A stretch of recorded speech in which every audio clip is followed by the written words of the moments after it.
Hello, ladies and gentlemen, and welcome back to Metroid Prime 2 Echoes. In the last episode, we got both the light beam and the final one key for the Dark Agon Temple.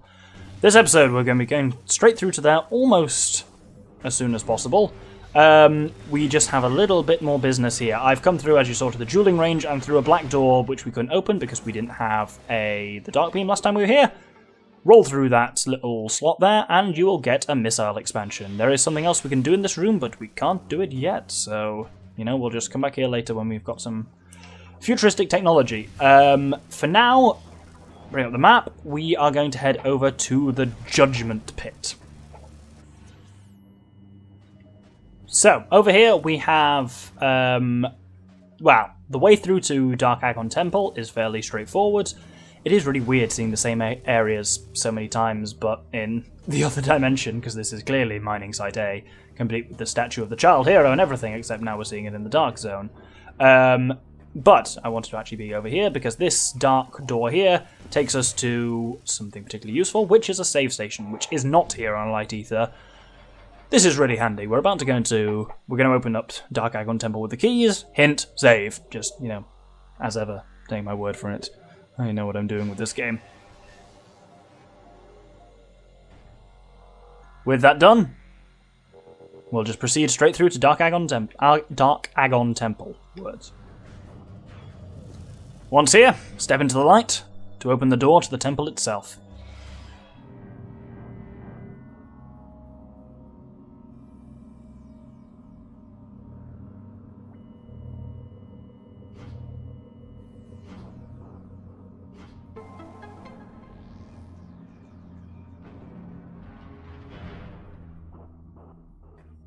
And head in, as I said, towards nothing sinister at all.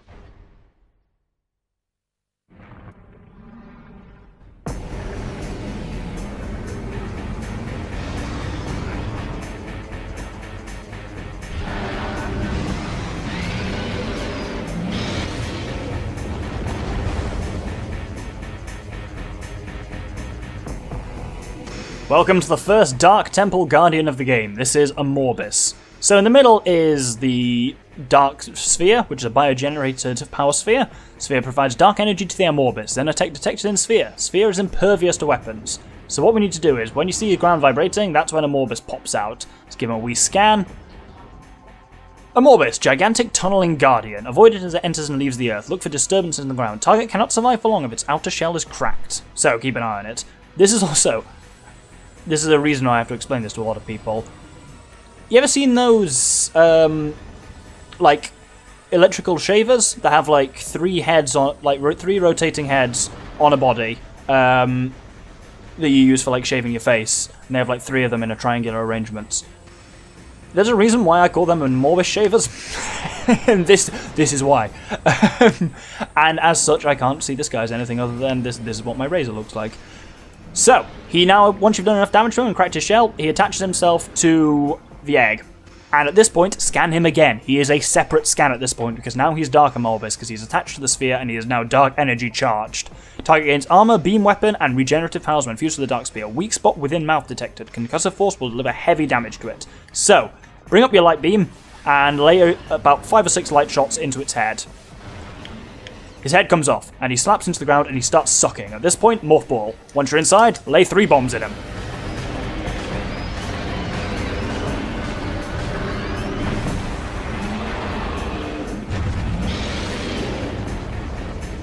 And we do a little bit of damage to him. And we repeat, except it's not quite that simple. We don't just repeat. If you look on the map, you will see, well, there's an Amorbis there, and there's an Amorbis there. There's 2 of them now. And you really need to keep an eye on, when I said the map there, what I meant was the kind of energy motion tracker thing. Generally keep an eye on that. If you can move around in this part of oh god, especially when one's about to pop up right next to you. You can move around in this, but I would honestly recommend against it. My main advice is stay within a safe zone, because, as I've ever said, it means that the scary thing that Dark Ether is supposed to be is not that scary if you're healing constantly.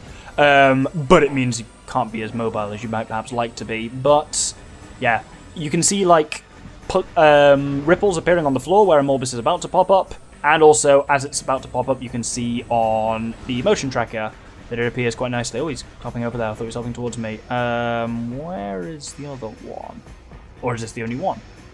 I think I may have taken out the armor entirely on the other one, which is good. Yeah, I think I have. Yeah, they don't go into the second form until you've destroyed the armor on both of them. Ooh! Did I deal enough damage to it? Are we going to get the second form? I think I did, because, yeah, I got stuff. So, now we're into the second form. So, don't attack yet. Trust me. Watch. They're about to do something weird. So they fuse together and do a light beam thing, and they wiggle around, and that beam goes in and goes out and goes left and right. Dodge the beam, and wait for your moment. When they stop the beam, that's your moment. So, bring up the light beam. The light beam is so much more effective here. Smash the face in, and it'll go over there, and it'll start to suck. Never mind Dark Aether's atmosphere. Get over there as quickly as possible. Deliver 3 morph ball bombs to its gut, and then go straight onto the next head, and as soon as you can, leather the same amount of shots into it, and open it up again. 3 morph ball bombs inside. Perfect.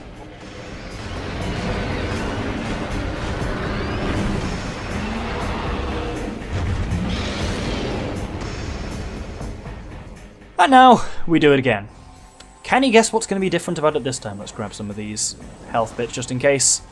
Yes, this time, there are 3 heads. So this bit is manic. It's good because it means you'll always have something to fire on, but the chances are there'll always be one somewhat unpleasantly close to you. Keep an eye on your motion tracker in the top left, and I wouldn't even bother at this point locking on. You'll be moving around so much. Obviously if you're on the GameCube version of it, lock on, because that's the only way you can shoot, otherwise you're completely immobile. But for now, yeah, I'd say just free fire as much as you can in every direction where you see any movement going. And as I say, as soon as one's dug into the ground, the other one's another one has probably emerged. I think I may have taken one out already. Oh no, not quite maybe. Because it feels like, oh god, I haven't even taken any shots into it. As you can see, their armor cracks from kind of the butt first. Ooh, that's going to hurt. Not a huge amount, because as I say, well, firstly, we've got a lot of energy tanks. Secondly, stay in the light field and you're fine. And it is, honestly, I feel like it would be slightly more challenging for the boss fight if they restricted you to beacons only rather than crystals, because crystals are permanent. And having the extra level of difficulty if you have to remember to regenerate your light crystal would be really interesting for a boss fight. But no such thing happens. Though I know there was a complaint that this game was too hard, and I know they did apparently make... I need to look into exactly what they did, but apparently they made boss fights on Echoes easier for the Trilogy version, which is what this is, the Trilogy version remastered for Wii U. They apparently did make Echoes boss fights specifically easier, so maybe that's part of it. Right, that's one Amorbis definitely down. Oh god, this one's got a lot of armor still on. Should probably charge some shots up occasionally. I don't know. See this thing, against things like this that just flash yellow rather than actually taking damage as such, I don't actually know whether charge shots on missiles are better than actually just hitting it. I don't know whether they take damage or take hits at this point, you know what I mean? Ugh, it is like being attacked by a load of shavers. At least now you'll know what I mean if I refer to Amorbis shavers. Not that I think I've ever mentioned that on the channel. Oh, that was the shot of the century. I just accidentally held B and fired off a charge shot, and it got him right in the mouth. That was wonderful. Oh, here we go. Right. Light beam up, but once again, don't fire. Remember what they did last time? Yeah, it's only going to get scarier with 3 of the bastards. Up they go. Right, so now you've got 3 laser beams coming, so they kind of go in and then out, but they're also going left to right. So they're basically kind of describing an S shape through the arena. Ow! They can deal a lot of damage to you. And they can also obviously knock you into Dark Aether's atmosphere, which is, ironically, a lot more... Not necessarily ironically, just weirdly... Dark Aether's atmosphere is a lot more potent than Amorbis itself is. Oh, it's trying to spit stuff at me, but let's avoid that. Let's get sucked in and blow it up. And rinse and repeat on the other 2 heads. Energizing the light fields here, in case you were thinking about it, is completely pointless. It will do just nothing, because they don't ever go into them. Occasionally, I think maybe when they're doing the jumping forms, but I don't even know if when they're in the free form they are even solid enough to be damaged by light portals. Final few shots on this dude, and he's down, sucks us in, and let's blow him up.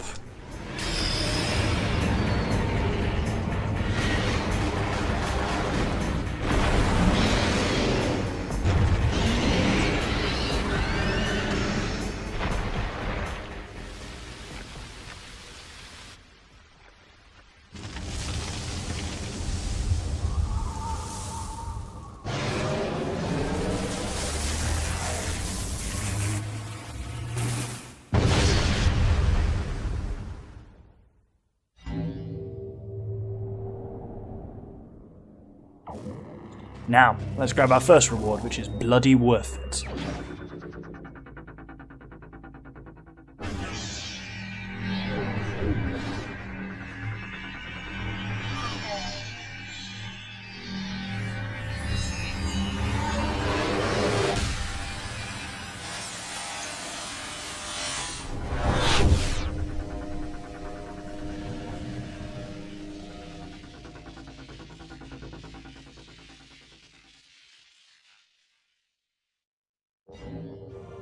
Introducing a very thankful gift, the Dark Suit. The damaging effect of Dark Ether will now do less damage to you.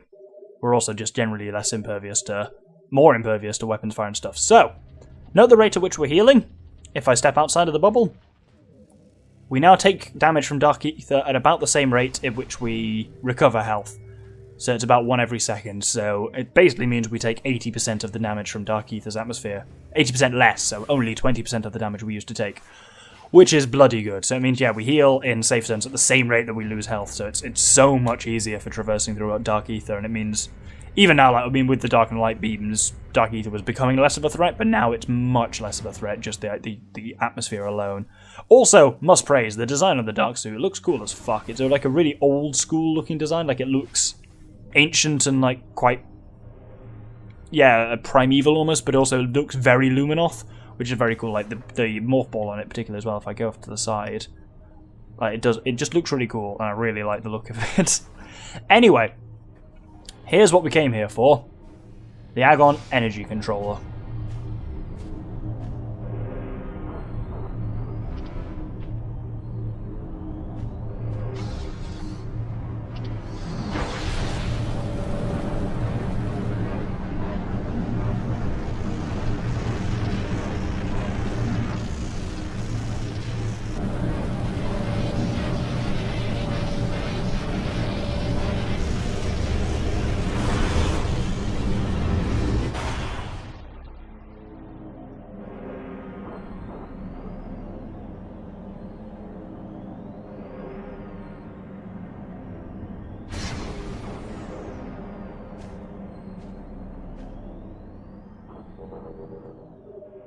So, energy transfer complete. Return the energy to its temple on Ether. So, indeed, we now need to do exactly that. Fighting back, you will face more Ing than you usually do, because obviously they're a little bit pissed off that you've stolen their energy, but it's nothing particularly special. So, I'm going to head all the way back to the portal terminal, swap into the light world there, and then head all the way back to Agon Energy Control. And here, same process.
And there we go, energy transfer complete. This temple's energy has been restored.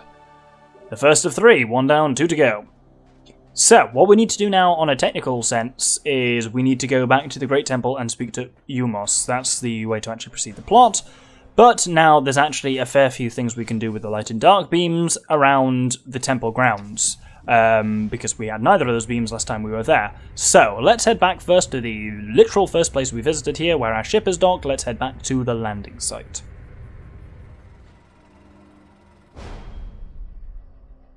So that was a lie. We're actually not immediately heading to the landing site. We're actually heading here, because there is a violet translator door, which technically was Umos that gave us the ability to open those. So we could have come here a while ago, but there's nothing particularly through here other than a shortcut back to the landing site. Because when I open the other side, second translation, machinery. You may remember scanning this right at the beginning, where I was like, ooh, that's something we'll face later with, spooky. Because you can go around the long way around, but A, that's long, and B, something happens which I don't want to trigger quite yet. So, here, you'll notice there is this thing to the right, which is a statue which can be energized, specifically with, it's a dark statue, which means energize it with light energy, and it moves. What this means is we can now climb up on top of it, and there is a pathway here which goes to a largely unexplored region of the temple grounds. There's not really anything we can do up there for now, so I'm not actually going to bother going through it, but what is useful that's up here is not just any... Oh, stop it, scan him. Not just any old Luminoth, but this is another keybearer, MD's Testament. The last hit breached my armor. The poison spreads. Though I have found the key, it is too late for me. Soon, my light will fail. They know I am here. They will come to this site to plunder the key. My last stand shall be at the edge of the temple grounds. I only hope I have the strength to fight when they arrive. Soon enough, next... Okay, fine, it's going to be like 6 episodes from now, but I will talk about exactly what the significance of the key bearers is. You may have been able to put some stuff together already, but in case you haven't, yes. It's especially, obviously you will notice that one word is always in red, and that is extremely significant. Anyway, if we come through here, you'll remember right down at the beginning, we came this way, and we dropped down.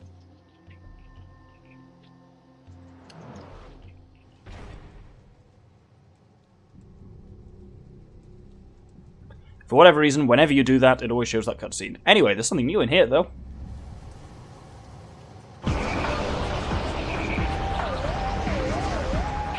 Introducing the Dark Missile Trooper. Weirdly, have you ever noticed that only troopers seem to be able to be possessed when they're dead?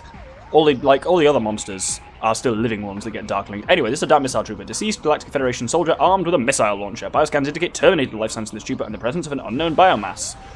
And he counts technically as a mini-boss. Do scan him there. Don't think you get that many other chances to do so. And yeah, he's potentially damaging, but like he can output a lot of damage, but he's very slow to attack, so if you just keep orbiting around him. Actually, I'm going to switch to the Dark Beam, because I think that does a decent amount of damage to him. If we freeze him, and then, yeah.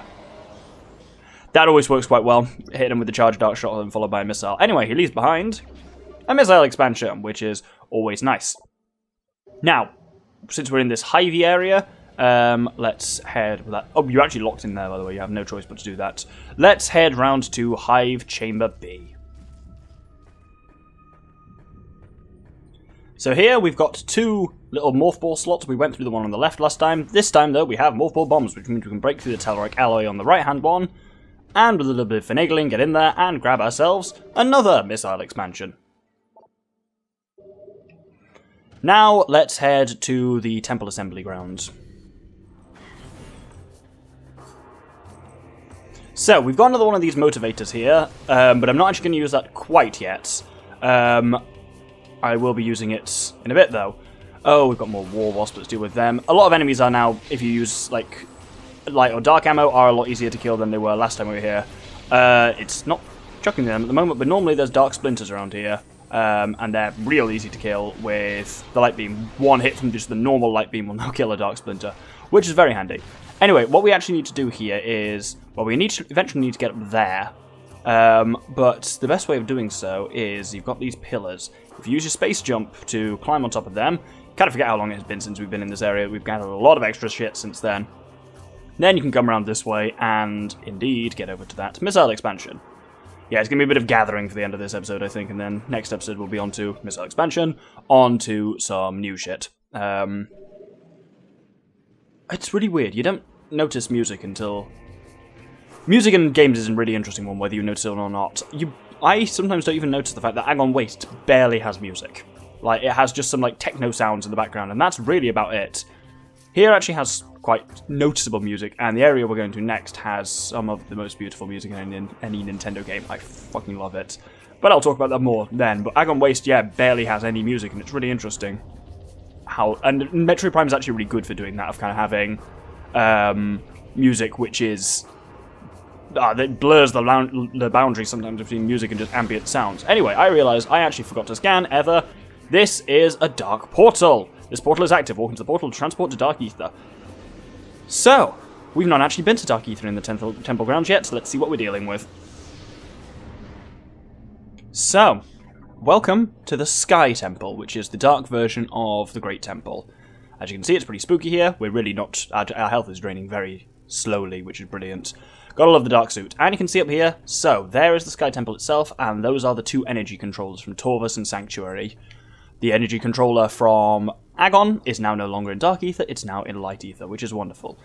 But there really isn't much we can do here at the moment. If we scan this gigantic thing, this is a collection of mutated ingworms. Bioforms have been bred for massive size. It appears the Ing use these creatures to block access to areas. So this is the way that we would get up to the Great Temple in Dark Aether, in regular Aether. Ugh. Oh, that's really creepy. Giant moving ingworm. Ugh. Anyway, there's nothing we can get through here other than just grabbing a missile expansion for now. So, having done that... Oh dear, that sounds like warrior rings. Well, let's take them out of the light beam at least. Yeah, you'll notice here, when we first came to the temple grounds, this sky was somewhat flashing through as well.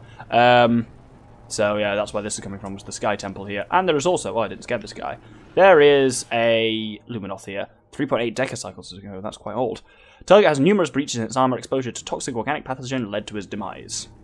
Other than that, there's a door we can't open here at the moment, a purple one with a load of little blobs around it.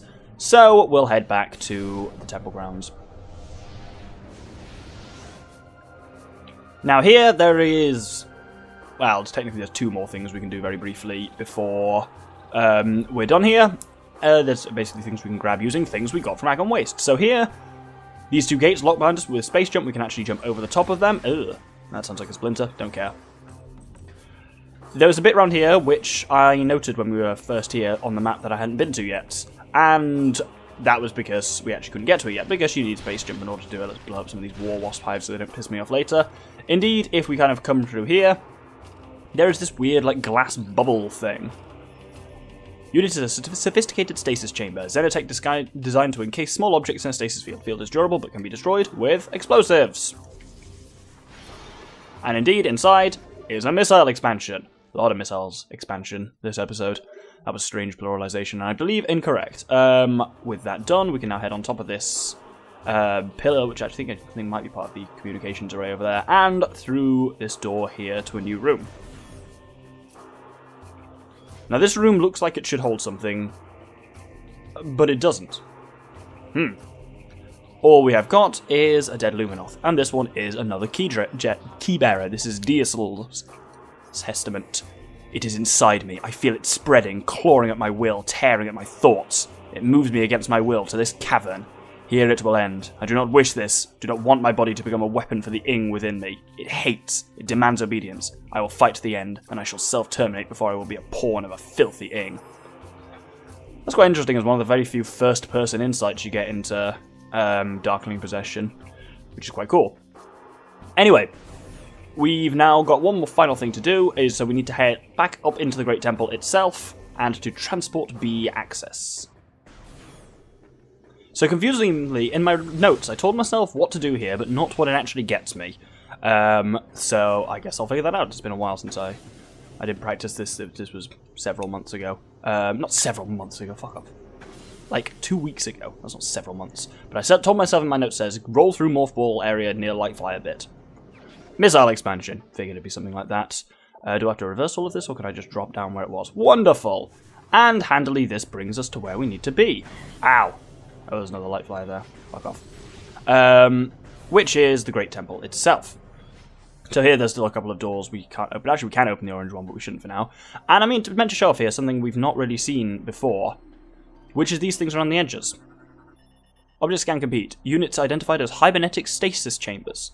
Life signs of hibernating bioforms within the chambers are steady. Chambers are made of a number of exotic metals. It would be quite difficult to breach them with conventional weapons.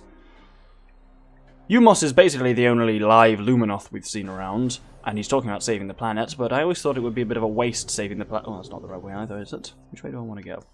I want to go that way. It'd be a bit of a waste saving the planet if there are no Luminoth left.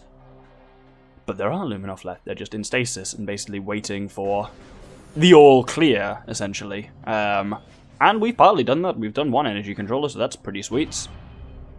Heading up here, let's slap the speeder on quickly. Okay, that was perhaps the laziest use of the speeder I've ever done, but hey. Anyway, let's go and talk to Umos.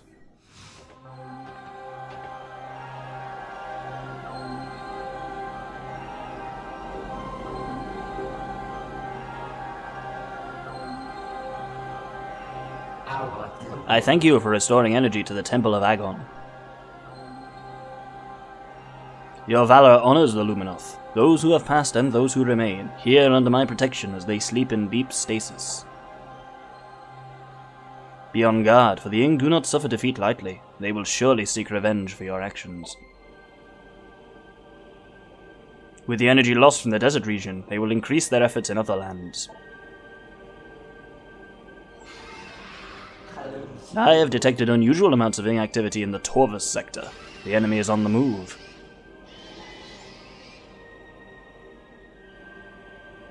The swamplands of Torvus are treacherous and can hinder you considerably. Bear this in mind as you move through the bog.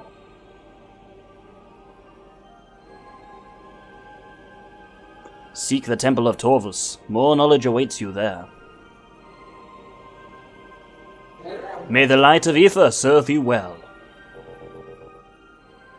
Has anyone worked out what that voice is going for yet? There is a very specific actor I'm trying to mimic with it. I'm not doing it particularly well. But yeah, let me know in the comments if you've been able to figure that one out. He's a very well-known actor, and especially, like, one of his most famous roles is extremely famous, so who knows? I'd be impressed. I said impressed because it was like a combination of impressed and pleased. I will be both of those if anyone is able to get it. But we'll hold it there for this episode. So thank you very much for watching. In this episode, we have defeated Amorbis. We've got the Dark Suit, which I've not had quite much time to talk about it, but how fucking cool the Dark Suit looks. It's really like old school and like, yeah, it looks just very analog in a lot of ways. It's not sleek, it's bulky, and it's really cool. It's almost like steampunk, but not quite. Next episode, we'll be going down into Torvus Bog in search of the second energy controller. Thank you very much, and good day.